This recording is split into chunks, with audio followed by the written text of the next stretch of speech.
ಮಂಡ್ಯ ನಗರದ KSRTC bus ನಿಲ್ದಾಣದ ಎದುರು ಆಸ್ತಾಂ ಫೌಂಡೇಶನ್ ಬೆಂಗಳೂರು ನಿರ್ಮಾಣದ ಹವಾನಿಯಂತ್ರಣ ಹೈಟೆಕ್ ಸಾರ್ವಜನಿಕ ಶೌಚಾಲಯವನ್ನು ಟೇಪ್ ಕಟ್ ಮಾಡುವ ಮೂಲಕ ಶಾಸಕ ರವಿಕುಮಾರ್ ಗಾಣಿಗ ಅವರು ಉದ್ಘಾಟಿಸಿದರು.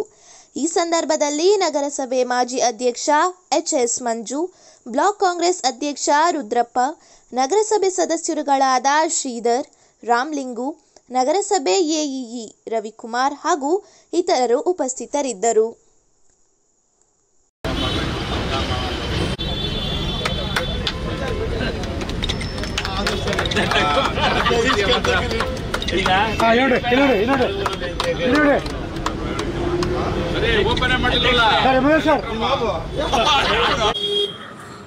ತೆಗೆ ಒಂದೊಂದು ಶಾಲು ಆರ ತೆಗೆ ಫಸ್ಟ್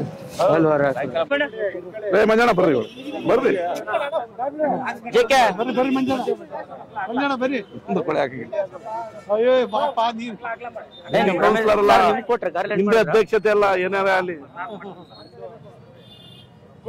ರಮೇಶ್ ಸಾಹೇಬ್ರೆ ಫೋನ್ ಮಾಡಿ ಬರ್ತಾ ಇದೀರಿ, ಶ್ರೀಧರ್ ಅವರೇ, ಎಲ್ಲ ಬಂದಿರುವಂತ ಮುಂದೆ ಆಸೀನರಾಗಿರುವಂತ ಎಲ್ಲ ಕಾಂಗ್ರೆಸ್ ಮುಖಂಡರುಗಳು ಹೇಳ್ಬಿಡ ಆನ್ ಟೈಮ್ ಬರ್ತೀವಿ ಅಂತ ಕೋಣ. ಮಂಡ್ಯ ನಗರದಲ್ಲಿ ಇವರು ಶಾಸಕರಾದ ಮೇಲೆ ಅನೇಕ ಅಭಿವೃದ್ಧಿ ಕಾರ್ಯಗಳನ್ನ ಮಾಡ್ಕೊಂಡ್ ಬಂದಿದ್ದಾರೆ. ಅದರಲ್ಲಿ ಒಂದು 20 ವರ್ಷದಿಂದ ನೆನೆಗುದಿಗೆ ಬಿದ್ದಂತ ಮಂಡ್ಯ ಕಾರ್ಯಮನೆ ಗೇಟ್ ಹತ್ರ ಒಂದು ರಸ್ತೆ ಮತ್ತೆ ಕೆರಗೋಡು ರಸ್ತೆ ಅಭಿವೃದ್ಧಿ, ಅದರ ಪ್ರಥಮವಾಗಿ ಅದನ್ನ ಕೈಗೆತ್ಕೊಂಡು ಅದನ್ನ ಅಚ್ಚುಕಟ್ಟಾಗಿ ಕಾರ್ಯನಿರ್ವಹಿಸಿದ್ದಾರೆ. ಬೋದ್ನೂರು ಮಂಗಯ್ಯ ಬಡಾವಣೆ ಅದನ್ನ ಅಭಿವೃದ್ಧಿ ಮಾಡೋದ್ರಲ್ಲಿ ಯಶಸ್ಸನ್ನ ಕಂಡಿದ್ದಾರೆ. ಅವ್ರಿಗೆಲ್ಲ ನಿವೇಶನಗಳನ್ನ ನೀಡೋದ್ರ ಮುಖಾಂತರ ಆ ಫ್ಯಾಮಿಲಿ ಏನು ಸುಮಾರು ವರ್ಷಗಳಿಂದ ಹೋರಾಟ ಮಾಡ್ತಾ ಇದ್ರು ಅವ್ರಿಗೆಲ್ಲ ಅನುಕೂಲ ಆಗುವಂತ ರೀತಿಯಲ್ಲಿ ಮಾಡ್ಕೊಟ್ಟಿದ್ದಾರೆ.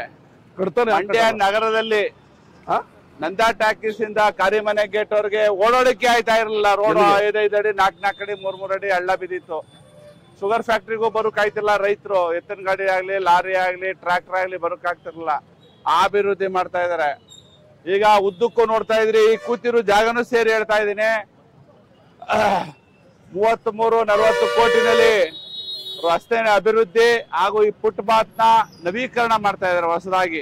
ಹೊಸದಾಗಿ ನವೀಕರಣ ಮಾಡ್ತಾ ಇರುವಂತಹದ್ದು ಇದು ಯಾರೂ ಮಾಡಿರಲಿಲ್ಲ ಅಂತ ಮಹತ್ ಕಾರ್ಯವನ್ನ ಮಾಡ್ತಾ ಇದಾರೆ.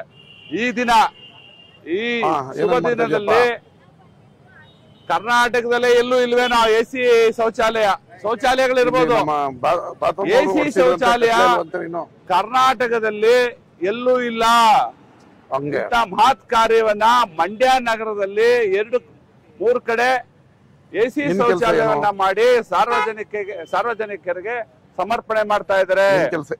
ಇದರ ಉಸ್ತುವಾರಿ ತಗೊಂಡಿರುವಂತ ವಿನಯ್ ಕುಮಾರ್ ಅವರಿಗೆ ನಾನು ಅಭಿನಂದಿಸ್ತಾ ಇದ್ದೀನಿ. ಜೊತೆಗೆ MLA ಸಾಹೇಬರಿಗೆ ಮಂಡ್ಯ ನಗರದ ಜನತೆಯ ಪರವಾಗಿ ಹೃತ್ಪೂರ್ವಕವಾದಂತ ಅಭಿನಂದನೆಗಳನ್ನ ಮಗದೊಮ್ಮೆ ಸಲ್ಲಿಸ್ತಾ ಇದ್ದೀನಿ. ಇಂಥ ಒಬ್ಬ ವ್ಯಕ್ತಿನ ಪಡೆದಿರುವಂತ ನಾವು ಮಂಡ್ಯ ಕ್ಷೇತ್ರದ ಜನತೆ ನಾವೇ ಪುಣ್ಯವಂತರು ಅಂತ ಹೇಳ್ತಾ ನನ್ನ ಮಾತನ್ನ ಮುಗಿಸ್ತೀನಿ. ರಮೇಶ್ ಅವರಿಗೆ ಒಳ್ಳೇದಾಗ್ಲಿ, ಒಳ್ಳೆ ಕೆಲಸ ಮಾಡಿ.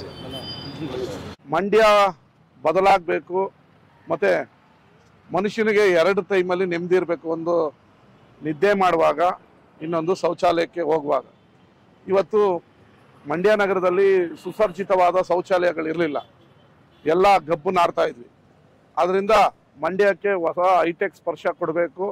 ಕ್ಲೀನ್ನೆಸ್ ಇಂಪಾರ್ಟೆಂಟು, ಸ್ವಚ್ಛತೆ ಇಂಪಾರ್ಟೆಂಟು ಅಂತ ಗಮನದಲ್ಲಿಟ್ಕೊಂಡು ಆಸ್ಥಾ ಫೌಂಡೇಶನ್ ಜೊತೆ PPP ಮಾಡಲಲ್ಲಿ ಸರ್ಕಾರ 1 ರೂಪಾಯಿನೂ ಕೂಡ ಅವ್ರಿಗೆ ಅದಕ್ಕೆ ವಿನಿಯೋಗಿಸಿಲ್ಲ.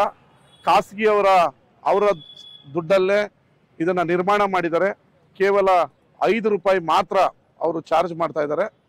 ಇದನ್ನು ಉಪಯೋಗಿಸ್ಕೊಂಡು ಸಾರ್ವಜನಿಕರು ಸ್ವಚ್ಛತೆಯನ್ನು ಮಂಡ್ಯ ನಗರದಲ್ಲಿ ಕಾಪಾಡಬೇಕು. ಎಲ್ಲಂದ್ರಲ್ಲಿ ಶೌಚಾಲಯಕ್ಕೆ ಹೋಗೋದು, ಯೂರಿನ್ ಪಾಸ್ ಮಾಡೋದು, ಇದೆಲ್ಲ ನಗರವನ್ನ ಅಂದವನ್ನ ಕೆಡಿಸ್ತಾ ಇತ್ತು. ಮತ್ತೆ ಇನ್ನು ನಾವೆಲ್ಲೋ ಶತಮಾನಗಳಲ್ಲಿ ಇದೀವಿ ಅನ್ನೋ ಭಾವನೆಗಳು ಬರ್ತಾ ಇದ್ವು. ಈಗ ದೇಶ ನಗರಗಳು ಮುಂದುವರೆದಂಥ ಸಂದರ್ಭದಲ್ಲಿ ನಾವು ಸುಸರ್ಜಿತವಾದ ಶೌಚಾಲಯವನ್ನು ಸಾರ್ವಜನಿಕರಿಗೆ ಕೊಡಲಿಲ್ಲ ಅಂತ ಹೇಳಿದ್ರೆ ಸರ್ಕಾರ ಫೇಲ್ಯೂರ್ ಅನ್ನೋ ಭಾವನೆಗಳು ಬರ್ತಿತ್ತು. ಇನ್ನು ಮಂಡ್ಯದಲ್ಲಿ ಇನ್ನೂ ಇದೇ ರೀತಿಯ PPP ಮಾಡಲಲ್ಲಿ ಇನ್ನೂ 2 ಶೌಚಾಲಯಗಳನ್ನು ನಿರ್ಮಿಸಿ ಸಾರ್ವಜನಿಕರಿಗೆ ನಾವು ಒದಗಿಸ್ತೀವಿ. ಅದೇ ರೀತಿ ಮುಂದಿನ ದಿನಗಳಲ್ಲಿ ಮಂಡ್ಯ ಕೂಡ ಹಲವಾರು ಯೋಜನೆಗಳನ್ನ ಹಾಕಿದೀವಿ. ಮಂಡ್ಯ ನಗರ ಕೂಡ ಬದಲಾವಣೆಯನ್ನ ಕಾಣುತ್ತೆ. ನನ್ನ ಈ ಮೂಲಕ ನನ್ನ ಮಾತನ್ನು ಮುಗಿಸ್ತೀನಿ. ಧನ್ಯವಾದ. ಟಾಯ್ಲೆಟ್ಗೆ 5 ರೂಪಾಯಿ, ಸ್ನಾನ ಮಾಡೋಕ್ಕೆ 10 ರೂಪಾಯಿ ಇದೆ. ಸ್ನಾನ ಮಾಡೋಕ್ಕೆ 10 ರೂಪಾಯಿ. ಯೂರಿನ್ ಪಾಸ್ करने का ಫ್ರೀ ಇದೆ. Urine pass free. ಯಾರು ಕೊಡ್ತಾ ಇದೆ ಏನು ತೊಂದರೆ ಇಲ್ಲ, ಅಲ್ಲಿ ಇಲ್ಲೇ ಫ್ರೀ ಇದೆ. ಯಾರಿಗೆ ನಾನು ಕೊಟ್ಟು ಮಾಡೋಕ್ಕೆ ಬೇಗ. ಎಷ್ಟು ಅವರ್ ಗಂಟೆ ಇರುತ್ತೆ? ಇದೆ 6 o'clock to 10 o'clock. 6 o'clock 10 o'clock. 6 o'clock ಬೆಳಗ್ಗೆ, ನೈಟ್ಗೆ 10 o'clock ತನಕ ಓಪನ್ ಆಗುತ್ತೆ. ಓಕೆ. ಹಾಗಿದ್ರೆ ಸಬ್ಸ್ಕ್ರೈಬ್ ಬಟನ್ ಮೇಲೆ ಕ್ಲಿಕ್ ಮಾಡಿ ಹಾಗೂ ನಮ್ಮ ಹೊಸ ವಿಡಿಯೋಸ್ ಅಪ್ಲೋಡ್ಗೋಸ್ಕರ ಪಕ್ಕದಲ್ಲಿ ಕಾಣುವ ಬೆಲ್ ಬಟನ್ ನಮ್ಮೆಲ್ಲ ವಿಡಿಯೋಗಳನ್ನ ಲೈಕ್ ಮಾಡಿ, ಶೇರ್ ಮಾಡಿ ಹಾಗೂ ಕಮೆಂಟ್ ಮಾಡಿ.